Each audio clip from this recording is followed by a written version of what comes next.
Shopify has made some changes lately to their customer accounts options. So you can check and see what version you're on by going to settings and then customer accounts.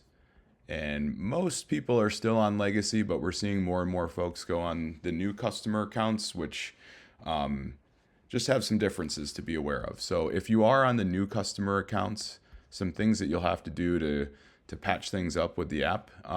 Nothing major, but if I go into the back end and nothing's done and I click on my logged in account, you'll see two links. Shop, which I think brings you back to your Shopify homepage, and orders, which just shows you the history that a customer has on your store. So what I want to do is I want to add an Astro loyalty tab to this. So the question is, how do I do that under the new accounts setting?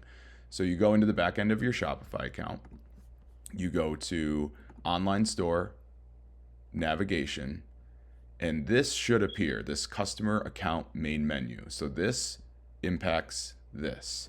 And I'm going to add a link. Click on that, add a menu item. You can call this whatever you want. We're going to call this Astro Loyalty. It will show up right here when we save this. And then the link is /apps/loyalty/welcome. So I will add that and save it. And then if I refresh this customer account page, if that customer has connected their account, then they've already connected their Astro account from in the store to your Shopify site. Then when I click this, it brings me to Apps Loyalty Welcome. And ultimately, that will redirect me to my Astro dashboard.